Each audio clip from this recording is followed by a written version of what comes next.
Assalamualaikum warahmatullahi wabarakatuh. Di video kali ini saya akan mempresentasikan bab 1 subbab C dengan tema fungsi dan kedudukan bahasa Indonesia dan bab 2 subbab A dengan tema pengertian dan karakteristik bahasa Indonesia ragam ilmiah. Bersama saya Nola Pitaloka dari Prodi Pendidikan Bahasa Inggris semester 3 dengan mata kuliah Bahasa Indonesia Keilmuan.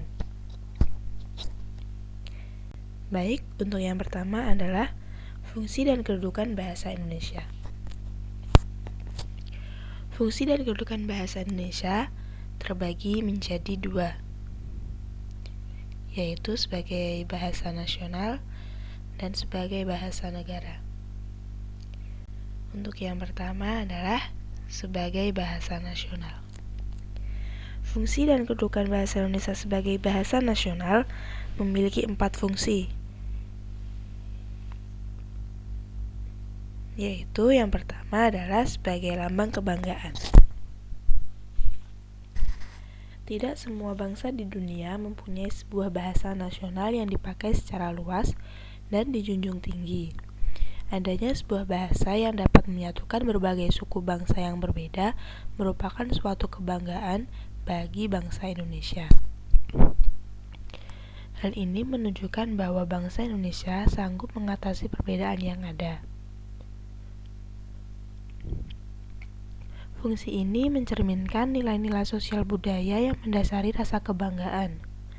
Atas dasar kebanggaan inilah bahasa Indonesia harus dipelihara dan dikembangkan. Jadi, kita sebagai bangsa Indonesia harus merasa bangga menggunakan bahasa Indonesia secara baik dan benar.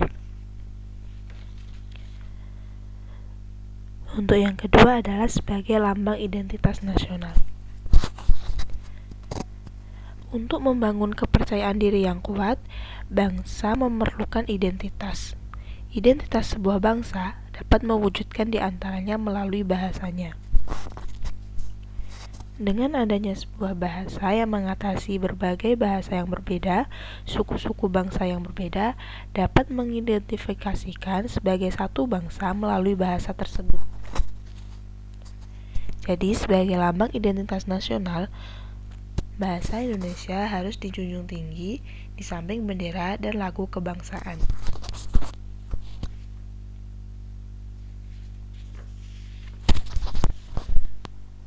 Untuk yang ketiga adalah sebagai alat pemersatu bangsa.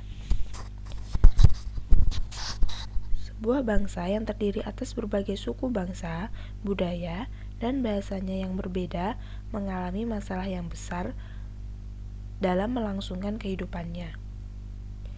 Jadi, dengan adanya bahasa Indonesia yang diakui sebagai bahasa nasional oleh semua suku bangsa yang ada, perpecahan ini dapat dihindari karena suku-suku bangsa tersebut merasa satu. Fungsi yang keempat adalah sebagai alat perhubungan antar daerah dan antar budaya. Masalah yang dihadapi bangsa yang terdiri atas berbagai suku bangsa dengan budaya dan bahasa yang berbeda adalah komunikasi. Diperlukan sebuah bahasa yang dapat dipakai oleh suku-suku bangsa yang berbeda bahasanya sehingga mereka dapat berhubungan. Bahasa Indonesia perlu dibina dan dikembangkan untuk menunjukkan kepada bangsa lain tentang kekayaan nasional berupa pemilikan bahasa nasional Indonesia.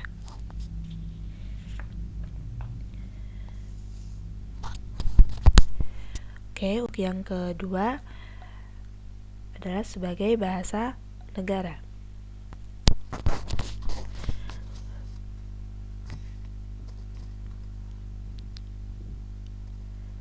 Bahasa Indonesia sebagai bahasa negara memiliki 4 fungsi, yaitu yang pertama adalah sebagai bahasa resmi kenegaraan. Sebagai bahasa negara, bahasa Indonesia dipakai pada semua upacara, peristiwa, dan kegiatan kenegaraan, baik secara lisan maupun dalam bentuk tulisan. Pidato-pidato resmi, dokumen-dokumen, keputusan-keputusan, dan surat-surat resmi harus ditulis dalam bahasa Indonesia. Pemakaian bahasa Indonesia dalam acara-acara kenegaraan sesuai dengan Undang-Undang Dasar 1945 mutlak diharuskan.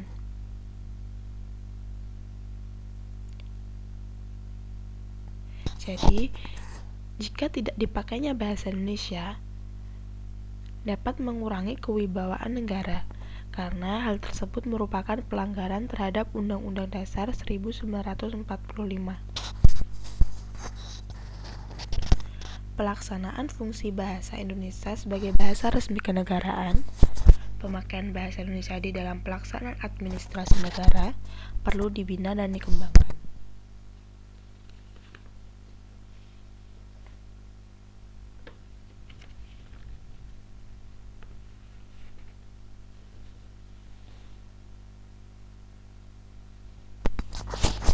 Yang kedua adalah sebagai bahasa pengantar pendidikan. Dunia pendidikan di sebuah negara memerlukan sebuah bahasa yang seragam, sehingga kelangsungan pendidikan tidak terganggu. Pemakaian lebih dari satu bahasa dalam dunia pendidikan akan mengganggu keefektifan pendidikan. Bahasa Indonesia merupakan satu-satunya bahasa yang dapat memenuhi kebutuhan akan bahasa yang seragam dalam pendidikan di Indonesia. Pemakaian bahasa Indonesia dalam dunia pendidikan tidak hanya terbatas pada bahasa pengantar, bahan-bahan ajar, tetapi juga pemakaian bahasa Indonesia. Oleh karena itu, fungsi bahasa Indonesia sebagai bahasa pengantar di dalam dunia pendidikan harus dilaksanakan mulai dari tingkat taman kanak-kanak sampai ke perguruan tinggi di seluruh Indonesia. Fungsi yang ketiga adalah sebagai alat perhubungan tingkat nasional. Kepentingan pembangunan dan pemerintahan di tingkat nasional memerlukan sebuah bahasa sebagai alat perhubungan sehingga komunikasi tidak terhambat. Kalau ada lebih dari satu bahasa yang dipakai sebagai alat perhubungan, keefektifan pembangunan dan pemerintahan akan terganggu karena akan diperlukan waktu yang lebih lama dalam berkomunikasi. Perkembangan bahasa Indonesia pada mulanya memang ada yang meragukan kemampuannya sebagai sarana komunikasi dan interaksi manusia Indonesia. Tetapi ternyata bahasa ini mampu mengungkapkan pikiran-pikiran yang cukup rumit melalui kreativitas pengguna bahasa yang bersangkutan, terutama dalam kepentingan pembangunan dan pemerintah. Fungsi yang terakhir adalah sebagai alat pengembangan kebudayaan, pengetahuan, dan teknologi. Pengembangan kebudayaan, pengetahuan, dan teknologi memerlukan bahasa. Hal ini dimaksudkan agar keperluan dalam pengembangan tersebut dapat dimengerti oleh masyarakat luas. Tanpa bahasa seperti ini, pengembangan kebudayaan, pengetahuan, dan teknologi akan mengalami hambatan, karena proses pengembangannya akan memerlukan waktu yang lama dan hasilnya pun tidak akan tersebar luas. Bahasa Indonesia merupakan satu-satunya bahasa di Indonesia yang memenuhi syarat sebagai alat pengembangan kebudayaan, pengetahuan, dan teknologi, karena bahasa Indonesia telah dikembangkan untuk keperluan tersebut dan bahasa ini dimengerti oleh sebagian masyarakat Indonesia. Selanjutnya adalah pengertian dan karakteristik bahasa Indonesia ragam ilmiah.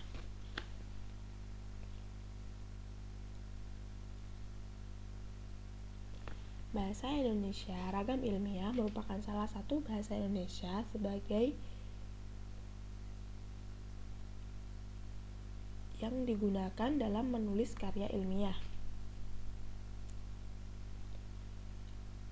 Bahasa Indonesia juga diharapkan dapat menjadi media efektif untuk berkomunikasi ilmiah, baik secara tertulis maupun lisan.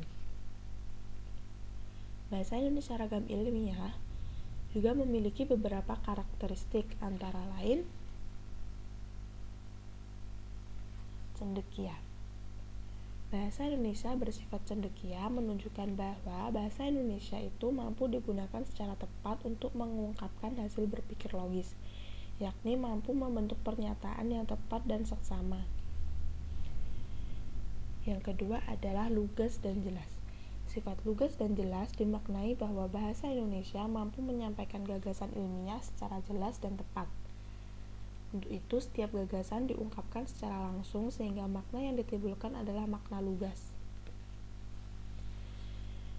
Yang ketiga adalah menghindari kalimat fragmentasi. Kalimat fragmentasi adalah kalimat yang belum selesai.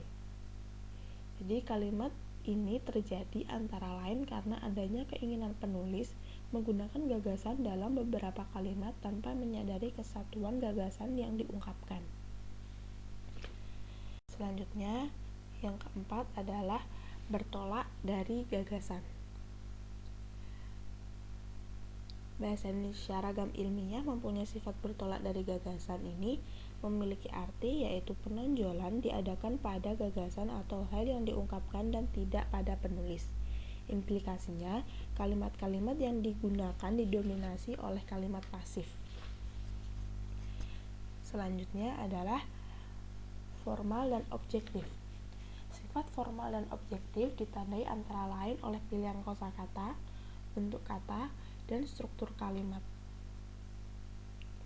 Kosakata yang digunakan bernada formal dan kalimat-kalimatnya memiliki unsur yang lengkap. Selanjutnya, ringkas dan padat. Sifat ringkas dan padat direalisasikan dengan tidak adanya unsur-unsur bahasa yang mubazir. Yang terakhir adalah konsisten. Sifat konsisten yang ditampakkan pada penggunaan unsur bahasa, tanda baca, tanda-tanda lain, dan istilah yang sesuai dengan kaidah dan semuanya digunakan secara konsisten. Oke, mungkin cukup sekian yang dapat saya sampaikan. Apabila ada kurang lebihnya, saya mohon maaf. Terima kasih. Dan sampai jumpa lagi.